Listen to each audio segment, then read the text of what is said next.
Hello and welcome to Connected episode 310. It's made possible by our sponsors, Hover, Bombas, and SideQuest. My name is Stephen Hackett, and I am joined by Mr. Federico Viticci.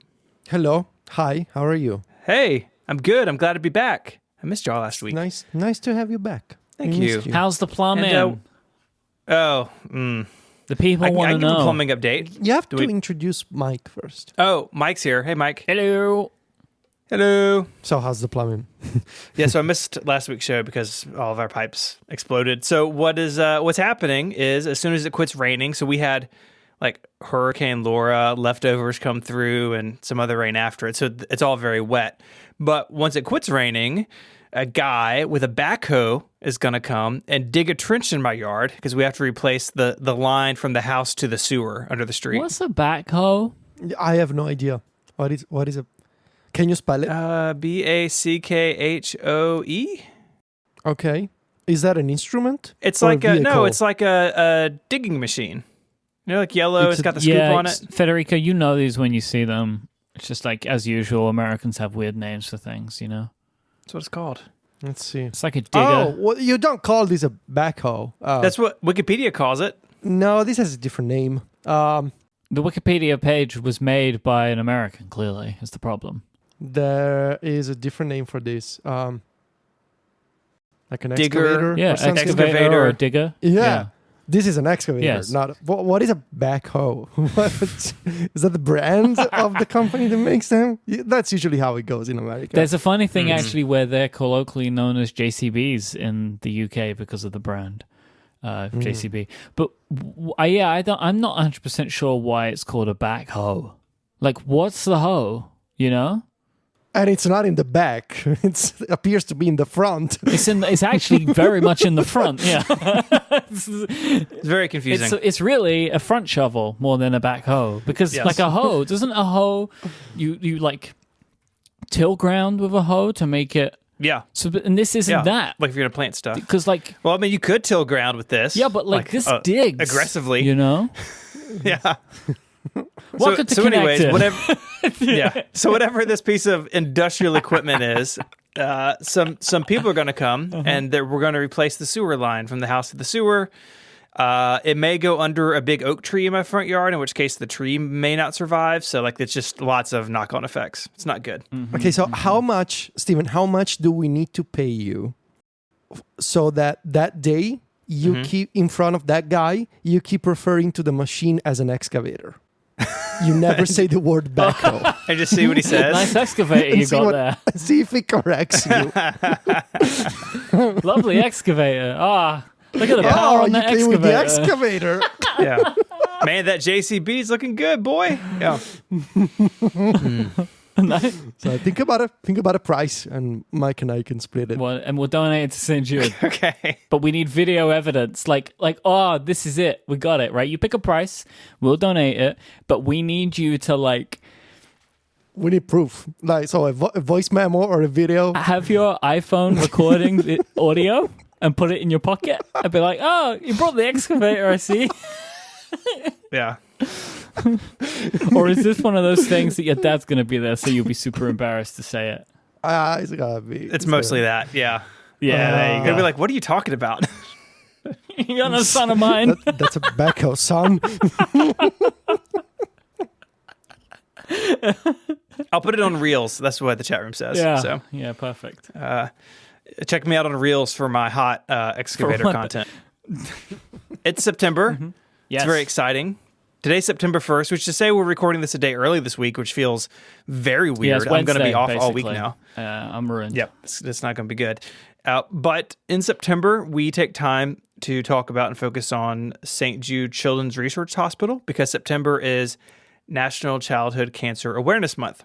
Cancer is something that is we on this show we've all dealt with in one way or another, and it's something that really touches a lot of people's lives. And when that intersects with the life of a child, it feels exceptionally tragic in a lot of ways. And you know, I went through that as a parent when our oldest son at 6 months of age was diagnosed with a brain tumor. But because of St. Jude, he is still with us today. He is going to turn 12 in a couple of months, and he's doing school, and he is living a life that is a miracle and a gift because of the work at St. Jude. So their research, their treatment, all of this is done with no bills going to the family. I've never paid St. Jude a dime in over 10 years of treatment and care. And it would have been millions, right? It would have, no exaggeration, financially ruined us. And unfortunately, a lot of people are in that situation, but St. Jude is there for its patients and families to take care of them. And that's only possible because of the support that people like us give the hospital. And I wrote a little post on 512 and I published it right before the show. But it's been so humbling and cool to see the Apple community get behind this every year, because we've been doing this for several years, even though this year's like the second podcast-a-thon. Like, we've been raising money and talking about St. Jude for a long time. Yeah, we were just doing it without telling them before. Yeah. Right? Like, we were just doing it. Yep. They're like, why don't you come do a live show? Yeah. And we agreed, and it's all history. So go to stjude.org/relay. We would love for you to support St. Jude. We today crossed $50,000 raised, which is amazing. So I'm going to work on scheduling a tour of my Mac setup. That was a milestone at $50,000. And so we are doing things leading up to the podcast-a-thon, doing a bunch of extra content. Mike, you did a video this past weekend that was really cool. So stay tuned to that page, even after you donate, because we are doing additional things throughout the month. But we would love for you to go visit stjude.org/relay. Is it googly eye time? It is. Yeah. So you want to explain this? Last year, me and Stephen I will always maintain that Stephen put me in a bad situation and gave himself a great situation, which was for every $250 raised, I had to remove a sticker from one of my devices, and Stephen had to add a sticker to something in his home. And he just picked a bunch of great stickers, got amazing stickers sent to him from the listeners, got to cherry pick which ones he wanted, put them where he liked. It was a great fun time had by him. Yeah, I got to backhoe my way through some good. You sure good did. stickers. You sure did. Stephen backhoe Hackett. Stephen Hackho. Anyway. So this year, we have been encouraged by the wonderful people at St. Jude to do something else like this. And what we have decided to do is to equally damage each other this time. We are in a mutual, mutually assured destruction with googly eyes. So yes, googly eyes played a pretty important role in the podcast-a-thon, in the fact that I had them stuck into my beard and looked like some kind of monster. So me and Stephen have bought hundreds upon hundreds of googly eyes, and for every $250 raised from now, I think until the week of the podcast-a-thon, because then we're switching over to something else that we'll talk about when we get a little bit closer to it. Both Stephen and I will be placing one googly eye for every $250 raised somewhere in either of our workspaces. So for me, it will be a combination of Mega Office in my home and Mega Studio. We will be placing googly eyes all over the place. We both have some interesting ideas for this one. So from now until for the next couple of weeks, every $250 raised, there will be a googly eye placed somewhere. And of course, Stephen and I will be tweeting images of the destruction of our property as everything gets a little bit creepier in our studio spaces. Yep, that's right. It's going to be fun. And weird, and upsetting. Yeah. If you have that thing where like eyes freak you out, I have the thing with the holes, right? What is it? Yeah, me too. Trypophobia. Don't look it up. Don't look it up, anyone, because looking this thing up is when you realize it freaks you out. So just don't look it up. Yeah, that's right. This was the thing everyone was talking about when the Mac Pro got introduced, right? So we all remember that. So there you go. stjude.org/relay. Give what you can, and then when the podcast-a-thon rolls around, give some more. That's the Mike Hurley message here. Give multiple times. That's right. It's a worthy cause. I want to get a little bit of follow-up. So as promised at WWDC, Apple has launched the ability to suggest changes to the developer guidelines. So they've created a website with a form This is effectively a suggestion box for developers. So you can go in and say like, oh, hey, I think you should change this guideline. I really hope that Apple listen and pay attention to what's being said here. I hope that this is being done with the best intentions and not just to like make it seem like we're doing something. You know, like a lot of suggestion boxes, they exist just so people can feel empowered about making their suggestion, right? I hope that they really do pay attention. I do, though, wonder how critical people will be, like existing developers, because I can imagine that same nervousness existing of like, oh, I don't want to upset Apple, you know? And you're doing it directly to them. So it would be interesting to see what happens there. And I'll be keen to know if anybody does share anything and they hear back. I would love to see what the results of that is, either on or off the record. Along with this change, Apple will from now on no longer be holding up bug fixes when there are perceived guideline violations. I'm interested to see how that, you know, they've been doing that recently. I mean, lots of stories about this, of Apple like basically taking bug fix updates hostage until in-app purchases are added. Apparently they're not going to do any of this anymore. So we'll see. We'll see. This is like this is almost like a drop of water to somebody in a desert, right? Where we are with this whole mess right now. But these are things that I guess could make some changes. I hope. We'll see. And it should be noted that you need to log in with your developer account. This is not something that you can do anonymously. I just tried, and you need to log in with your account to be able to submit feedback. So that's why some people may be, you know, a little hesitant to actually send critical feedback. So we'll see if anything comes out of this. It just feels, well, I don't know. I want to be optimistic here, but it just feels like a placebo thing. Like, oh, we have a form now and you can air your opinions.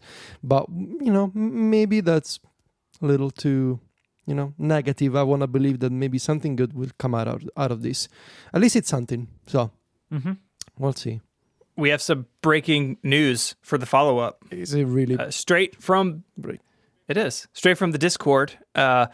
This article is a couple days old, so we missed it. But anyways, Guardian VPN had an issue with the App Store, and apparently they went through this process, and the App Store changed their mind. The app had been threatened with rejection over some in-app purchase stuff. About like they had like a 24-hour trial, and apparently the App Store guidelines say a subscription period must last at least 7 days. So there was like some conflict there, and it looks like they worked it out. So maybe this will be good. It's a good early example. Okay. Well, I hope that pretty cool. I hope that will turn into a set of stories of its own, right? Where there's actually some good news. This episode of Connected is brought to you by Hover, one of Relay FM's longest running sponsors. When you have that big idea for a business or a project, where do you go? Where do you start? Well, Hover is a great first step because your business starts with a domain name. Hover has over 300 domain name extensions to choose from, so no matter what you want to build, there's a domain name there waiting for you to adopt it, like a puppy on the internet. They have excellent technical support to answer any questions you may have, and they're dedicated to getting you online, not upselling you. Hover has free Whois privacy so bad guys don't get your info, clean UX and UI, and monthly sales on popular top-level domains. So it's easy to see why Hover is the popular choice for people starting businesses. I got an email just this morning from Hover where several domains of mine related to 512 pixels are going to renew. Because when I bought that domain for the first time, I bought shortened versions, and the site lives at the .net, but I own the .com and different variations of it, and they're all up for renewal, and it made me smile. It's like, oh yeah, 512 pixels is birthday. It's a happy birthday, 512 pixels. Happy birthday. Hover, you should send me a birthday cake for my blog. I'll just say that. Put that out there. You're drunk with power now. Rein this one in. I'm sorry. Okay. Unlike my ad read, Hover has an intuitive user experiences, and things just work straight out of the box. It's really easy to go in, to navigate, make DNS changes, add things to your account, all super simple. So buy your domain and start using it today. Go to hover.com/connected and get a 10% discount on all new purchases. That URL, hover.com/connected. Make a name for yourself with Hover. Our thanks to Hover for the support of the show and Relay FM. Like a very kind individual, Mark Gurman was aware that we were recording early is the only assumption that I can make. So published a report, I believe, this morning as we were recording this, doing what Mark does around this time of year, where he rounds up what he will say is going to happen at Apple's fall event. And we have a large selection of things here that I want to go through. And I guess we can kind of stop as we go through. I think the first... Actually, do you know what, Stephen? Why don't you read the first bullet point in this list that I've compiled here? Yeah. Why don't you read that? Good idea. I think that's important for you to read. 75 million 5G-enabled iPhones are being made. What do you think about that? That seems like a lot of iPhones. Mm-hmm. I don't know if it is or not, but because Apple doesn't share volume of sales anymore, right? We don't know how many phones they sell, but 75 million seems like a lot, and they're going to have so-called 5G in them. So-called? What does that mean? What is so-called? You know, some people call it 5G. Right. Some people don't. What do you call it? A hoax? What do you call it? I'm not going down that road with you guys. There is something kind of fun where, like, you were a 5G denier before it was a thing. Yeah. And now there's, like, a whole thing about it. And so you're kind I'm of, just like, backing out of the room. interlinked with this now, which is kind of wonderful. Mm-hmm. So do you want to accept 5G yet? Look, I'm excited about our predictions. Feeling a little nervous about my 5G one. Are you going to concede to the existence of 5G?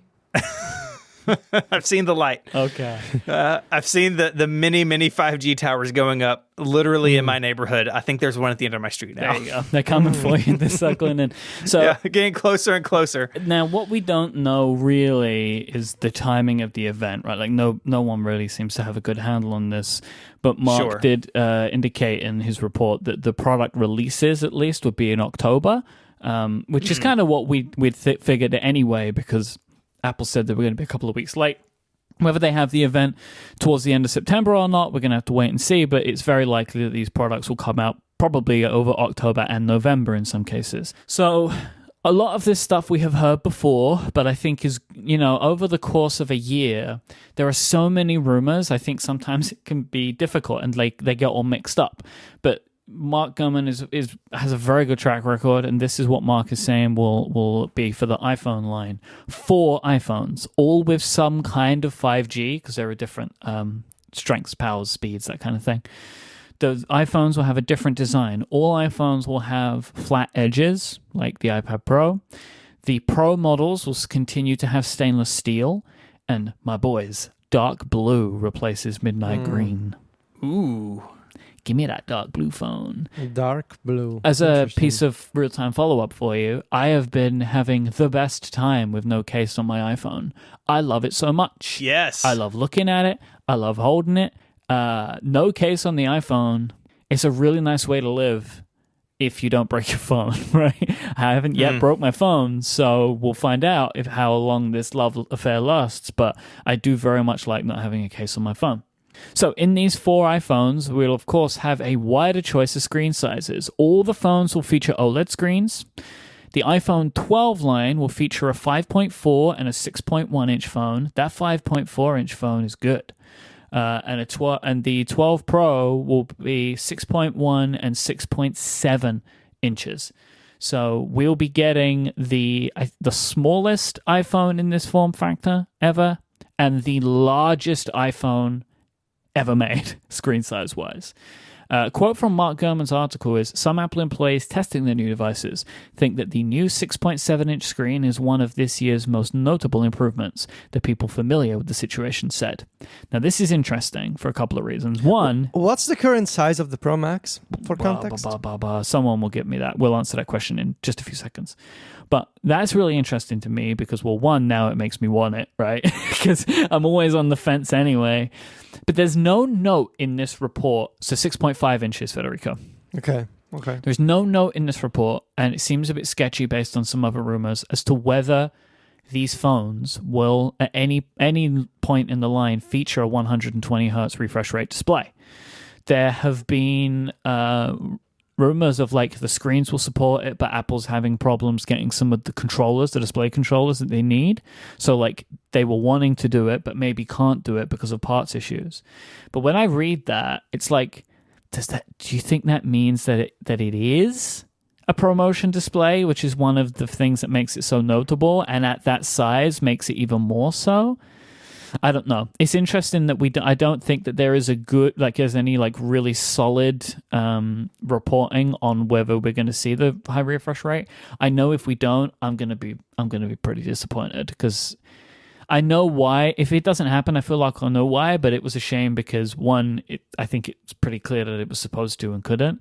But yeah, nevertheless. The 12 will ship before the 12 Pro. So it looks like there's probably going to be a bit of a wait time for the Pro phones. It sounds like a repeat of 3 years ago with the iPhone 10, that we're all waiting for the new phone to arrive, and it shipped in November, right? At some point in November. I think it was November, 2017? Yeah. I think it was November. Was there a new phone? Yeah, that was the iPhone 8, right? That was the year that the iPhone 8 came first, and then the iPhone 10. Was that the year, 2017? Yes. Because the 10 came late. I think it was late October, maybe, or November. Late October. But yeah, it was early November for me, maybe, because... it was early November because there was the national strike in Italy of UPS. And so the weekend that the iPhone 10 was supposed to arrive, UPS went on a national strike. You were so mad. I remember how upset you were. That was a fun year. Yeah, no joke. That's when I became close friends with my local UPS person. I now have his phone number, like his personal phone number. And to make sure that I would get the iPhone 10 as soon as possible after the weekend, I called him on a Sunday. I was like, I'm so sorry to bother you on your personal... This is when I was trying to convince you to bribe him. Yeah, that was the whole thing. Like, that was the thing. I was like, I'm so sorry to bother you on a Sunday. It's like, who is this? I'm like, I'm the guy who lives, and I told him the street, and thankfully he recognized me on the phone. And so we arranged, like, he told me, like, if you can wake up early tomorrow, if you can meet me at this intersection, we can just exchange your package in the middle of the street. Yeah. And that's what we did. Like, we actually met at an intersection, and I stopped the car, and just gave me the box. He threw it at Wow. No, I got out of the car. He got out of the van, and he gave me the box. I was really upset that the very weekend that I was supposed to be getting the iPhone 10 on a Friday, and then UPS went on a national strike. So anyway, I wonder what that small one's going to be like. The 5.4 inch. See, I am very interested actually in trying one. I know that personally for me, I will be getting the biggest one possible, the 6.7. But I am very curious to try the smallest one. For me, and also because I feel like Sylvia will actually be interested in that model. Like the same form, the same design with Face ID and everything, but a smaller iPhone. So the iPhone 8 Plus had a 5.5 inch display. So Plus. that's so the 6 closest. Plus as well. Yeah, so the Plus phones had 5.5. So it's like that, but obviously the issue with these things is like, well, then you have to remove the all of the body around it. But like the iPhone 10 was 5.8, right? Yes. So it's smaller than that, but like screen size wise, it's kind of in the realm of the Plus phones, but without the chin, without the forehead, all that kind of stuff. I'm really torn because I like the 5.8 inch. I used the iPhone 11 Pro. I actually picked up a 10s Max earlier this week. A family member has my old 10s Max. I was like, this phone is ginormous. And so I'm a little nervous that I'm going to kind of be stranded in the middle, guys. I don't want to be stuck in the middle. Well, but you could just go for the 12. Because the 12 Pro is 6.1, right? Is that too much? I don't know. I guess we'll find out. I want it as close to 5.8 as possible. Like I want to stick as close to my size as possible. The 11 Pro is 5.8. So Yeah. it's okay. So all the Pros they're growing a bit. So the thing is going to be like, what are the differences, right? Like that's going to have to be the decision maker. It's like, what features does the Pro phone get that the regular phone doesn't, and then make your decision from there, I guess. I mean, I want the Pro. Like I'm You're a Pro boy. I got big Pro energy. So we'll see how this goes. I think it's good to sort of deal with the sizing issues because right now with the regular 11 in between the two Pro sizes, like that's a little confusing, I think. And so to have, okay, 12 are this size and the biggest 12 is the same size as a small 12 Pro, and like that makes sense to me, like on a table at an Apple store, because people already basically equate screen size with how good something is. Like I think laptops and desktop computers have burned that into our brains. And so you have the 12, the stock phone, the 5.4-inch smaller one means more of those people still using a Touch ID phone may be more willing to come to the 12 because it's closer in size to what they're used to. And then the Pro, those people usually want more. They're a little bit bigger. They sit above the 12 in the range. Like this makes a lot more sense to me on paper than the iPhone line has made in quite a while, I think. Yeah, and I think the OLED screens across the line helps really balance out a big difference, right? Like just every screen is good, which is a good thing, so people feel comfortable in that. But yeah, like I know what you're saying about balancing out size-wise for sure, but the feature balance is going to be very interesting. Like how far does Apple go? Because like the iPhone 11 was very close to the 11 Pro, right? In what it could do. So it will be interesting to see what features go where. A new iPad Air on the way with an edge-to-edge screen. It's kind of about as much as Mark gives on that one. I am wondering, like based on some other rumors that I saw over the last few days, Touch ID or Face ID. There's a rumor I saw on Mac Rumors that they might put Touch ID in the power button, which makes a lot of sense, I think. And I would also really like that in my iPhone. Yes, very much so. I know that as far as the phone goes, the rumor is that, at least the rumors a while back were saying that Apple was looking to integrate Touch ID under the display in the future. So I don't know if 2021 or 22, but I would very much welcome if it's just in the power button. I think that would be fine. I think it would be interesting if they debut such a major rethink of Touch ID in the iPad first. Yeah. And not even in the iPad Pro, but in the iPad Air. I think it's going to be slightly odd, but, they've done weirder things, I guess. Would you imagine they would go to Face ID on this product, though? On the iPad Air? I mean, at this point, if they do go edge-to-edge, then yes. You could see them at doing this point, that. Okay. I can see them doing this because it's been long enough Right. since the introduction of the iPad Pro that some of those features can start trickling down to the rest of the line. I actually wouldn't be surprised if they also support the second generation Apple Pencil. What about the Magic Keyboard? That I cannot see them doing it yet. Right. I still think it's like these things, they usually trickle them down in stages, and it feels like it hasn't passed enough since the introduction of the Magic Keyboard a few months ago. Yeah. That they're ready to bring it to the iPad Air line. I could imagine it will happen, right? Like as you say, like they did the smart will keyboard happen. on the regular iPads. They've done the Apple Yeah. Pencil on the regular iPads. Yeah, I think maybe they go flat sides, and especially if it's edge to edge, like maybe it picks up some of that iPad Pro design language, and they get the new Apple Pencil. But it might be a touch early for the Magic Keyboard. Yeah, they're gonna. I mean, I'm sure it's gonna have a smart connector in the back. So, and they're probably gonna have a smart keyboard for this new device. But I would be very surprised if they also have a Magic Keyboard ready to go for this one. Touch ID in the power button, I think it would be very surprising because it would set a precedent for next year's iPhone, right? Because if they do it on the iPad Air now, then everybody's going to think, oh, well, I guess next year's iPhone is also going to have Touch ID back in the power button. I actually think that if they showed these two things up at the same event, people would be upset about the fact that the iPhone wouldn't have it.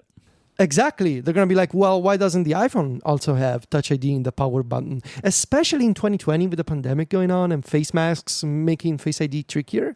There have always been things that I liked Touch ID for more, and over time Apple actually made some of that stuff better, like with the Express Transit thing and stuff like that.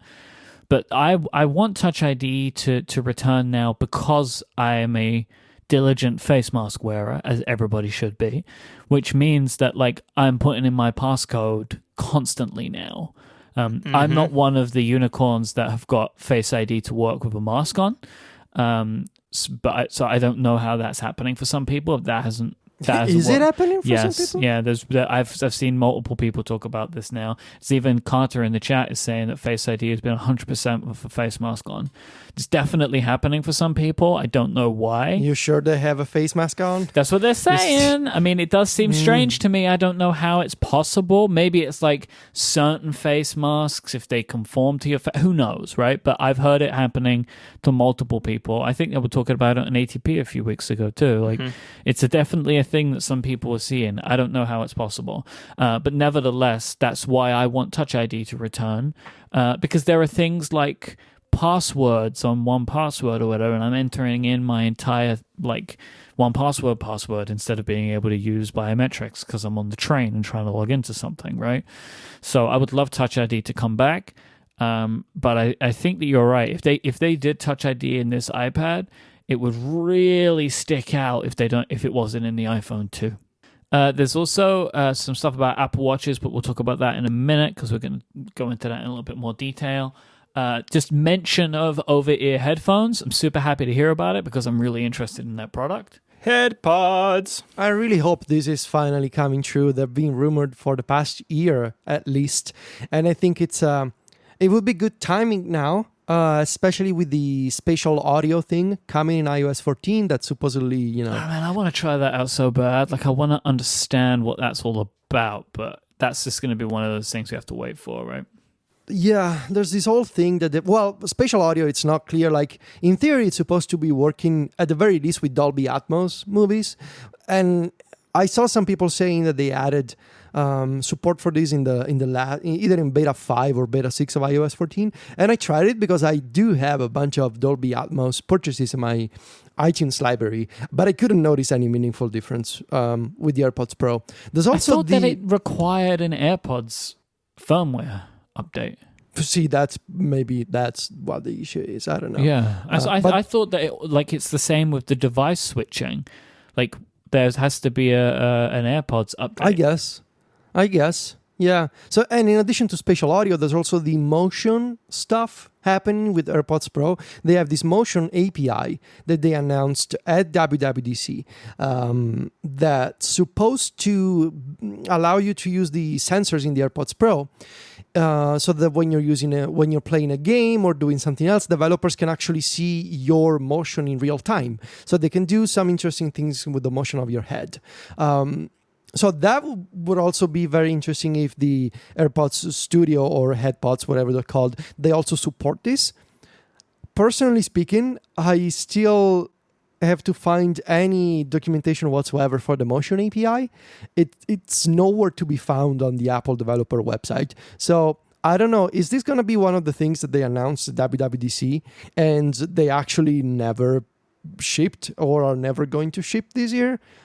Motion API for AirPods. Really fascinating on principle. Like, you can actually have motion data and combine that with music players, with games, with video players. I think it could be fun, but there's no documentation to be found still. And it's September. So we'll see, I guess.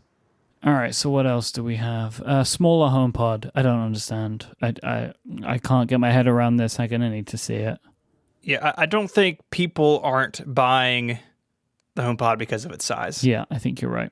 Yeah, I think it's... Now, if a smaller size equates to a much lower price, it may tick up a little bit. But I think, we talked about this a lot, I think it's still too expensive for what it is. Size isn't the issue here.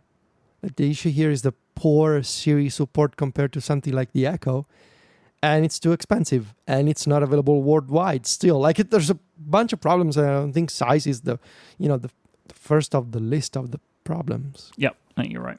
This episode of Connected is also brought to you by Bombas. Bombas makes the most comfortable socks in the history of feet. Wow. The history of feet is long. Bombas has rethought every detail of the socks that we wear to make them more comfortable. I have changed out my entire sock drawer, Bombas or bust, in my household. They are extremely comfortable, even when it's like hot and sweaty. They breathe nicely. They're really comfortable, and they have a really cool mission, which we'll talk about in a second. These socks do more than keep feet cozy. They help give back to the most vulnerable members of our community, because for every pair of socks that you purchase, Bombas donates a pair to someone in need. And thanks to the generosity of their customers, Bombas has donated over 34 million pairs of socks and counting through their nationwide network of more than 3,000 giving partners. That's really cool. That's a lot of socks going to a lot of people. I think it's great. And the impact is more powerful than ever. To those experiencing homelessness, these socks represent the dignity of putting on clean clothes. A small comfort that's especially important right now. So give a pair when you buy a pair and get 20% off your first purchase at bombas.com/connected. That's BOMBAS.com/connected for 20% off your first purchase. Our thanks to Bombas for their support of the show and Relay FM. Mark Gurman dropped a little tidbit in his report that iOS 14 is still coming in September. If it's September 30th, it would still technically be September, and I would feel a lot better about it. It's like, are they going to drop iOS 14 before they have an event? I really don't understand why they need to do this. Like, I honestly and I'm trying to think. Like, I'm not a reviewer. I'm not biased. Like, and I still cannot come up with any explanations. Like, why? If there's nothing else if there's no device that is coming out in September, that is a new device that needs to have 14 pre-installed, what's the pressure? Especially considering the messy and buggy rollout of last year. And especially, again, look at the numbers. iOS has always been in beta. So that's before GM, always for the past few years, 100 days. Like, do you really want to break that pattern this time? In 2020, considering the pandemic and the last time and last year's poor reputation, I mean, they can do it. I really don't understand why. And then the reviewer side of me says, well, I've been struggling with this, possibility for the past really since WWDC. Yeah. Well, I've come to accept that it is a real possibility that this is the year that maybe, depending on what Apple does, my review will not be ready on day one. And I've come to this realization because, unfortunately, there have been some other problems going on in my personal life this past couple of weeks that those have the priority, right? Mm-hmm. Those are things that I need to take care of, and they are the kinds of issues that you need to drop everything work-related and take care of those. And so, because of those circumstances that, of course, they happen in 2020, because of course, might as well be the year of all the crazy stuff happening. That with that, and with the possibility that no matter the delay, Apple is going to release this in mid-September. Well, I guess I will not be ready because I was banking on, WWDC 20 days later than usual. I guess the review is also going to be 20 days later than usual. Yeah. And I've struggled with this information, really struggled. I've been very stressed, especially in last month with, the idea of planning vacations and everything. And then I realized, the review will be ready when it's ready. And if I had to choose between rushing the review and having a subpar product that I'm not happy with.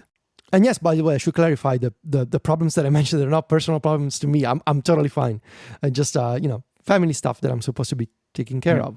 Just, people get concerned and everything. I'm totally good. Knock on wood and everything.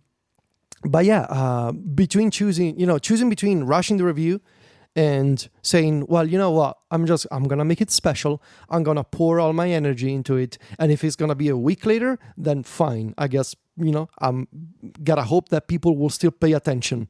It's not like you provide the manual, right? The people because Federico's review isn't out. People are gonna download iOS 14 and be like, well, now what do I do? It's like it's not essential. It's just nice that it comes out on the same day, right? It's nice that it comes out, but I feel like the value can be extracted from it no matter when it comes out. So many people don't read it on day one, right? They wait and go through it in their own pace, or they're like, oh, I'll read it this weekend or whatever. And if you're gonna be late one year, this is the year you can be late. It's gonna be fine. Mm-hmm. People will understand. But still, you could still have more than enough notice to get things to a place where you're happy with them. We don't know, right? But I think it's time for everybody who is developing apps, who's thinking about getting them ready for day one, who's writing reviews, who's preparing special content, to realize, look, you might miss day one this year. And you know what? Yeah. Nothing bad's going to happen. You're going to be totally fine. Yeah. So, like I said, I've been thinking about it very long. I've been discussing it with Sylvia. I'm going to try real hard. If it has to be late, I'm going to try real hard to make it extra special in terms of like the perks that you will find in it and the examples. Like I've been testing so many different apps, it's kind of ridiculous. So to try and make it as unique as possible so that even if it's late, there still can be value in it, and this is something that I've actually been working toward for the past few years, to make something that is not like a rehash of a press release, but that has opinions and details and examples and shortcuts and scripts that you can download inside of it, and the special design. All those things have been done so that the review can stand on its own even months later. And I've been fortunate enough to hear from people saying, I didn't read the review the first week, and I actually, been reading it slowly through the course of October, and I really enjoyed it. And that makes me really happy, because it means it's something that people can revisit and can read even later, because they find it useful and they find it, entertaining. So that makes me really happy. And that's what I'm saying. Like, you do not produce the manual, right? Like, you are not producing purposefully, like, this is how you use iOS 14. It's not what it is. Yeah. You look at each feature, you describe it to as much as it needs description, and then give your opinion on it, because you might write a review. A review being a little later does not mean that the review is invalidated now. Yeah. Well, but here's how I can make you feel better. I think I can do this, right? Yeah. You have reviewed many products, every iPhone, every iPad. And many of those reviews you've published after you bought the phone, not when you were given them. Very true. And those stories have always done well, because you take the time to put your opinions and your thoughts into them, and the stories do great. And the more unique they were, the better they performed. Exactly. Actually, like last year's Rome photographic tour, that went really well. It was very expensive for the CDN because of the full resolution. You win some, you lose some. Very expensive. But like, look, but also you have the thing that a lot of people won't have, in that you are Federico Viticci and people want your review.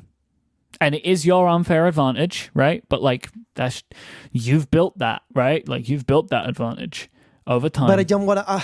But that's the thing, right? Don't rest on it, right? So like, don't be like, it will come when it comes. Exactly. Work your butt off to get it out as soon as you can, but don't pull your hair out because you didn't make it.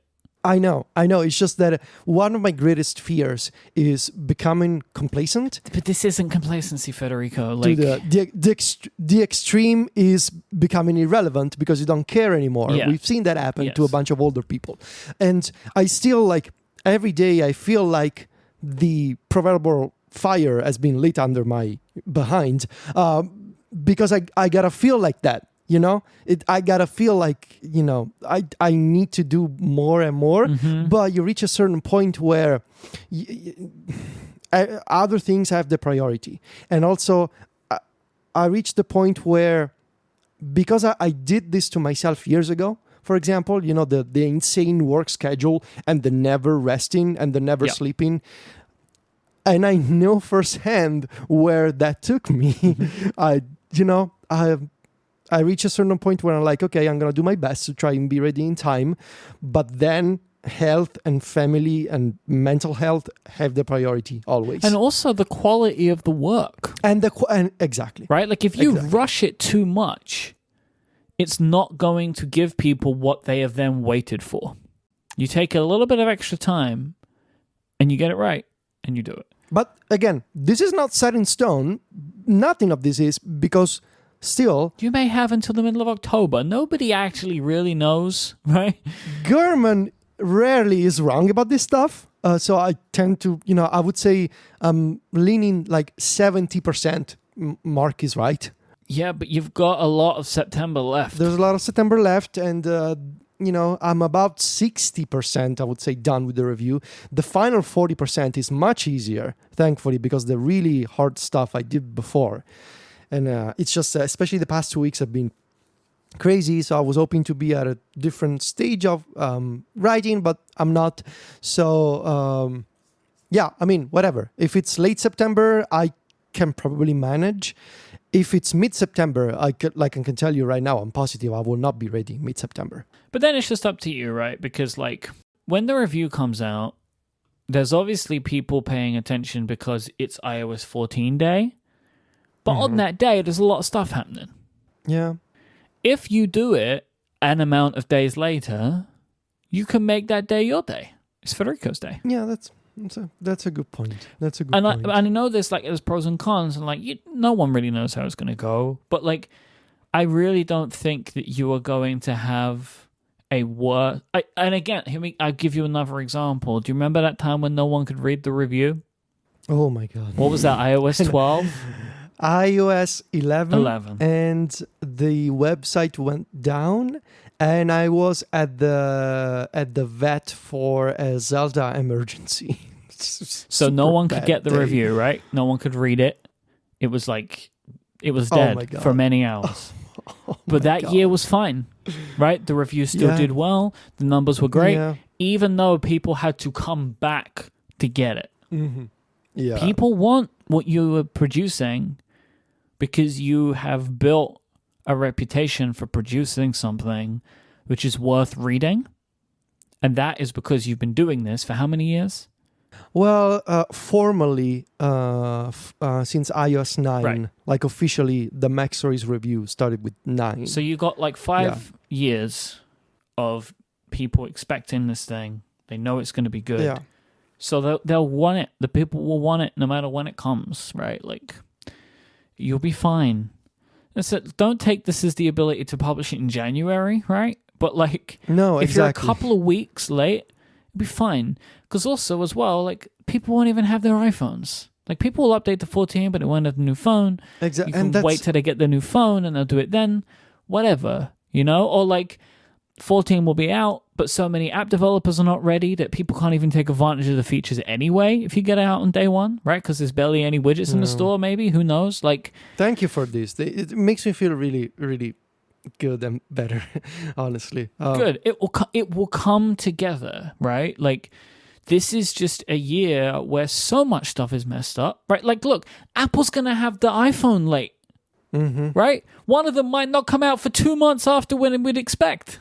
I guess I can be late. Yes. They're even late. Yes, and they you have could be billions. late. I don't have billions. I have a bunch of euros in my pocket. I don't have billions.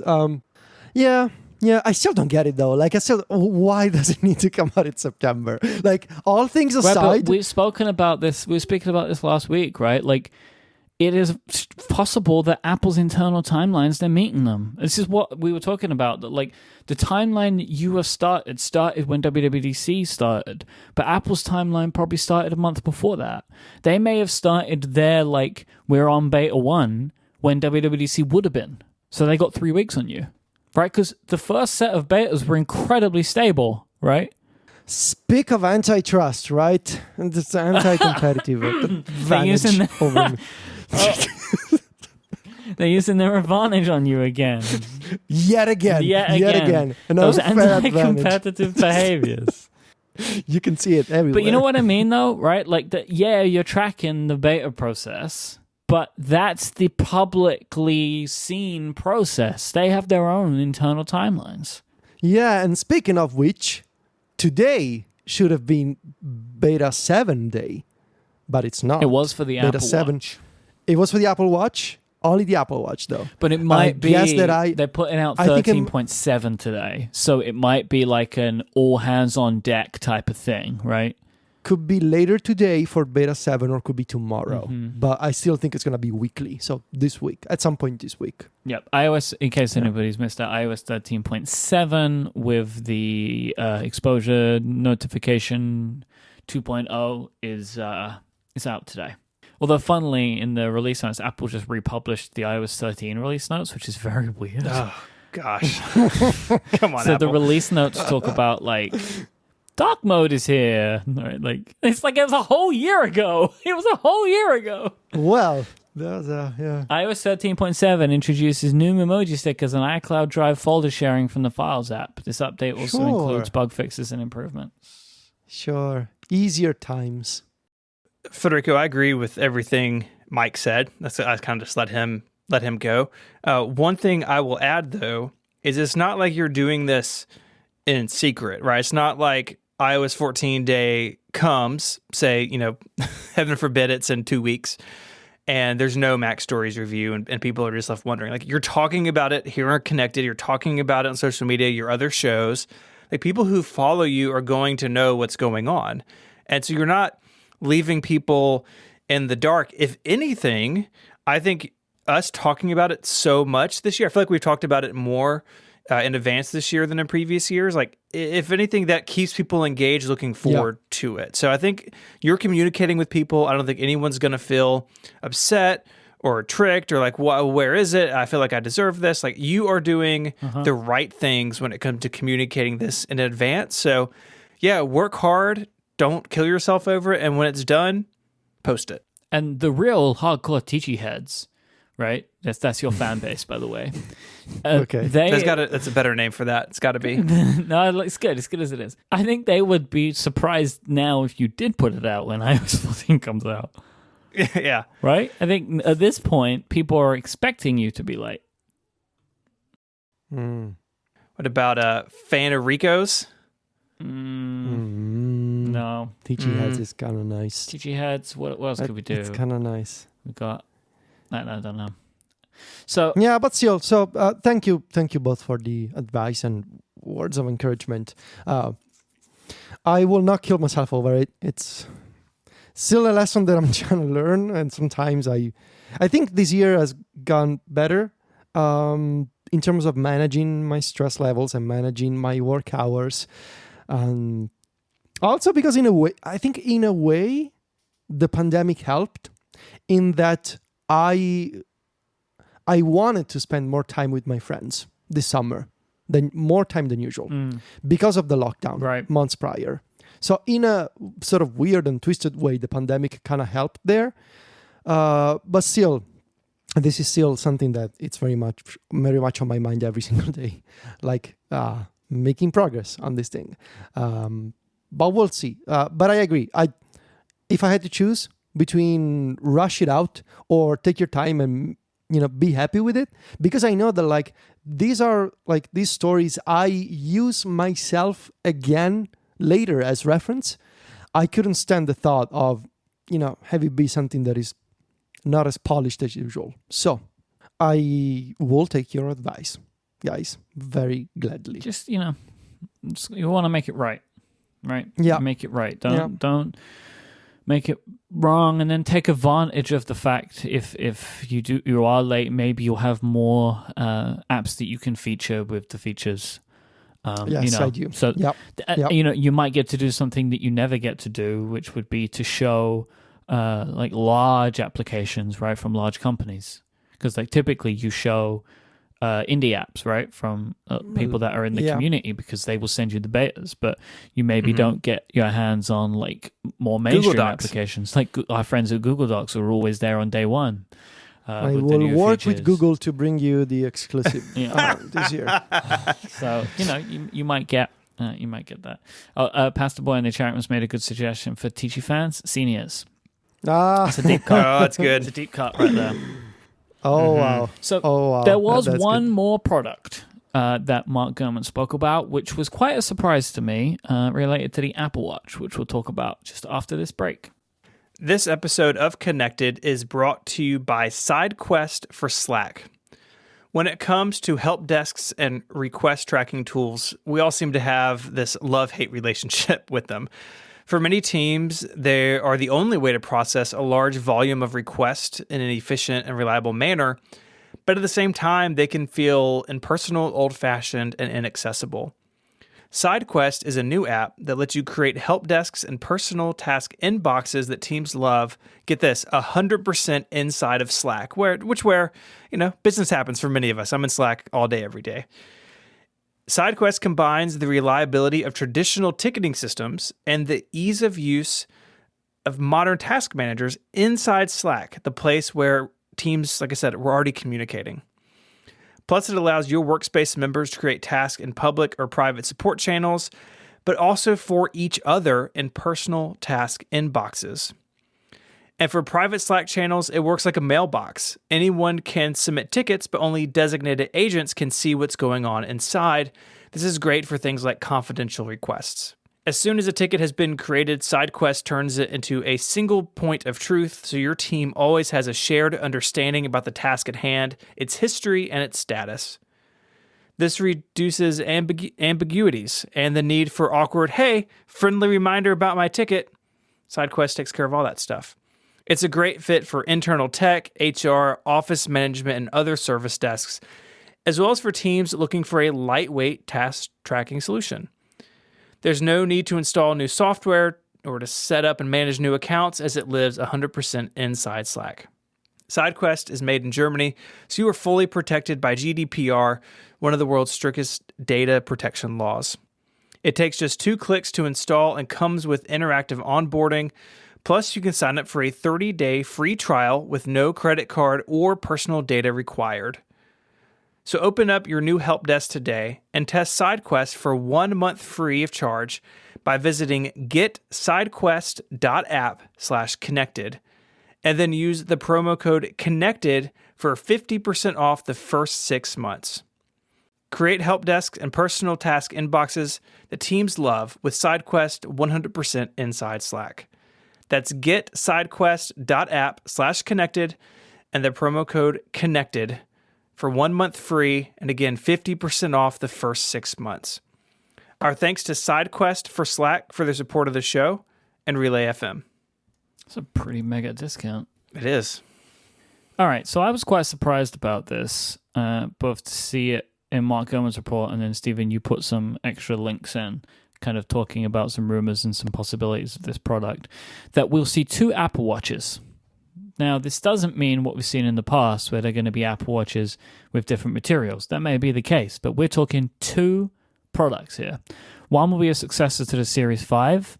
Not really sure what's going to go into that. I mean, I don't think we're going to see a Series 4 to Series 5 where we were like, I don't know what the Apple Watch is going to get. And they were like, bam, here's some always-on screens, right? Like, that was a big surprise. I don't know if we'll see that.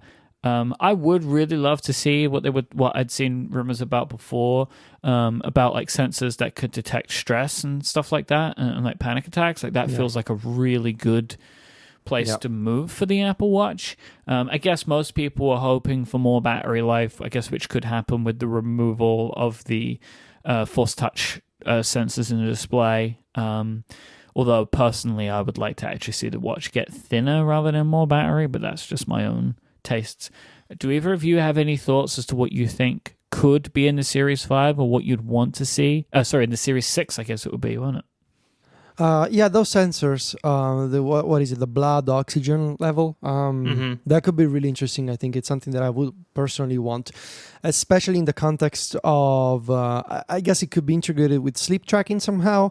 I'm sure more data can always help there.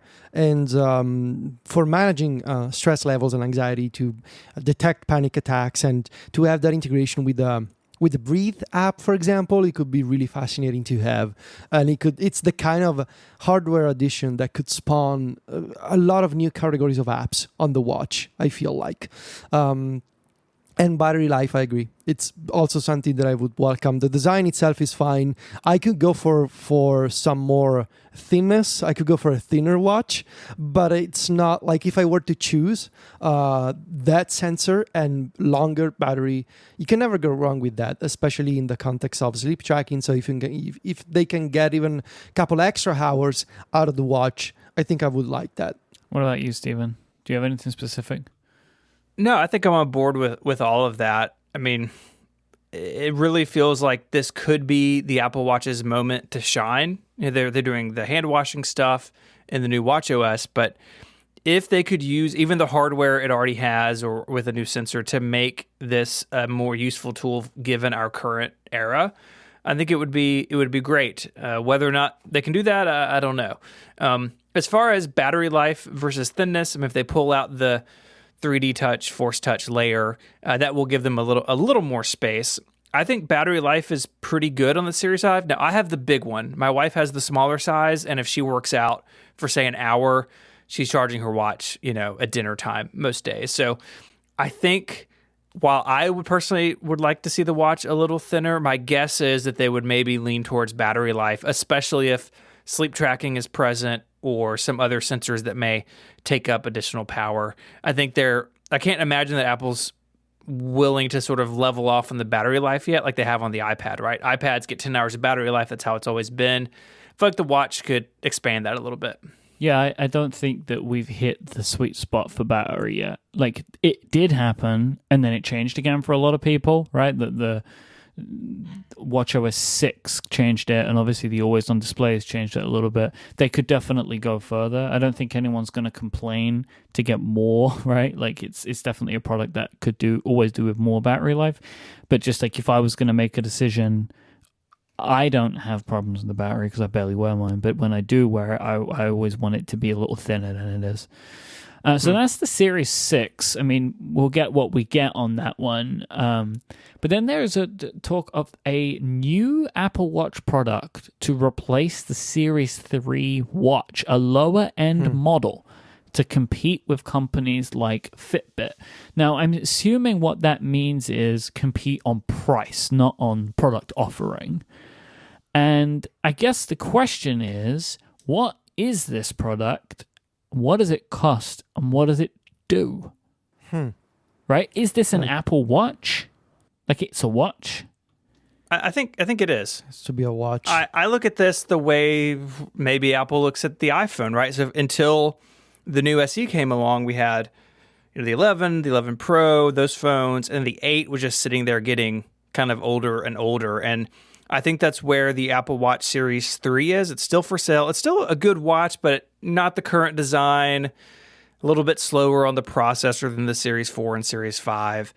And I could see Apple, and one of these blog posts we're going to put in the show notes even like floats the idea of Apple Watch SE as the name, of take that sort of classic design and give it more modern internals and keep the price really low. Because look, if you want to spend $300, $400, $500 on an Apple Watch, it's easy to do. But to really get down and like finish off Fitbit in terms of pricing, they've got to be able to go less expensive than even the Series 3 is. So I think that would be a route they would go. Now, in terms of the thought, I think, Mike, you were getting at, like, is it a watch? Like, is there room for Apple to do something like a wristband that does all the fitness stuff but doesn't have a screen and just, deals like with an iPhone and the activity app or something? I mean, I was also thinking that like it could have a screen with some information on it, but it's different. I mean, like the Apple Watch Series 3 starts at $199. How much cheaper can they go? Like, how much cheaper do they need to go? What is a Fitbit? Like, I don't know. I've never really looked at Fitbits. Like, how much cheaper do they need to be to continue to compete, right? Like, what is a Fitbit's around that price, right? I mean, the Inspire 2 is maybe like $100. I don't know. So the Fitbit Versa 3, which looks like an Apple Watch, is $229, and then they go down from there. They keep older styles around. The Versa 2 is still around, and then they have their stuff that's not really smartwatches, but more like traditional Fitbit, and you can get down to $100 there, $69 even for the kids one. So I think it would be interesting for Apple to do a product like this. Honestly, if Apple did one of these with no screen or like minimal screen, then you could have all the activity stuff and then wear a traditional watch for those people who want to do that. I would kind of like them to make something that had all the sensors in. Me too. And connected to my iPhone. So I could wear whatever watch I wanted, and then on the other wrist wear this like Apple band that just has the sensors. I would like that, right? Because that's effectively what I do with my Apple Watch. I don't really have any notifications to go to it. I just wear it for seeing the time, but any of my watches can do that. And then just have the sensors going on. And I could imagine that being like a very interesting product. But here's the other part that I wanted to float by you too, right? The iPhone SE is a product that's like, oh, we made it because it's like, this is the classic design, blah, blah, blah, blah, blah, right? What if the Series 6 looks very different and the SE looks like how the Apple Watch, quote unquote, used to look, and it's cheaper, right? Because the iPhone SE does not look like the current iPhone. Never has. Look like an old iPhone. So why would they need to introduce this product anyway? Like, why could they not keep the Series 3 around and put a new chip in it? Or like what, like, you know what I mean? Like, why do they need two watches that look the same? But like, it's already the current model. Like, why? Like the current idea is they have two watches. One's cheaper, one's not. Why do they need to introduce it as a separate product? Like, what's the difference? What's the value proposition? Why are they doing that? Yeah, I don't know. I mean, maybe it's just a solidification of Apple's like product strategy. And if you give it a name like SE, then it doesn't look as bad when you go to the Apple website. It's like, oh, I can choose between the Series 3 and the Series 6. I think you can update it, give it a slightly different name, and it'd be okay. In the eyes of people shopping, they don't feel like they're getting something that's 3 years old. So I don't know. It's so interesting because it feels like the watch could be on the verge of like really coming into its own in a new way. And I want it to. I mean, I would love to see them continue to expand it, reach more people with it. Yeah, I could go for. I was thinking that it would be interesting to see like a cheaper watch that has the modern design, so the Series 4 design, without the always-on display, but with modern chips inside. So no always-on display, new design, modern chips, and things like always on, and I don't know what's like another new feature. Yeah, maybe that's the I guess the one of the premium features that could still remain exclusive to the higher price line. But so something that has, just like the iPhone SE, has like modern components inside. But in this case, I really feel like Apple should be moving away from the old Series 3 design of the Apple Watch with the squared off edges and all that. I really think they should, if they release a new one, I really think they should still have the latest design on this model. But I would understand if they were to cut some of the features from it, and it feels like the always on display could be one of them. I don't know. It's your thought, Mike, that what if the Series 6 is entirely different? That is a very interesting idea that I hadn't considered before. Like, what if they do this with the current design, but then it's the Series 6 that's actually changing? I don't know how I feel about it. Maybe it's a little too early for the Apple Watch to change again. I don't know. But I don't think it's ever really changed. Like, yeah, Series 4 brought in the UI goes to the edges kind of thing. But it's, I mean, like, you put a Series 5 and a Series 3 next to each other when the screens are not on. and they look the same, right? Like I have wanted for a while to see some significant visible change in the Apple Watch's industrial design. Like it's a fashion item. It shouldn't stay the same. Like I would like to see something change. You know, like I know people don't like this idea, but I do. I would like to see a round Apple Watch. I just would. I like round watches. I would like to see what Apple could do with a round Apple Watch. So the other thing that I just thought of is like, what if the SE is basically the 4? So they take they basically make an Apple Watch where the UI goes all the way to the edges, and you know it's basically closer to the Apple Watch Series 4 than the Series 3, and then they move forward from there. And the reason they give it a name is because there isn't a product. Like they're not going to put the Series 5 down into that bracket because they can't make it that cheap yet. But there is, because they retired the Series 4, there isn't a product to take it over. So they create a quote-unquote new product that's effectively an Apple Watch Series 4 and call it the Apple Watch SE. This is like the least exciting or interesting of the potential ideas that we've had in this topic, but maybe feels like the most logical based on like not wanting to keep dragging around the old UI design forever so they don't have to keep supporting that going forward. I don't know. If you want to find links to the stories we talked about this week, head on over to the website, relay.fm/connected/310. While you are on that lovely website, there are a couple things you can do. You can send us an email with feedback or follow-up.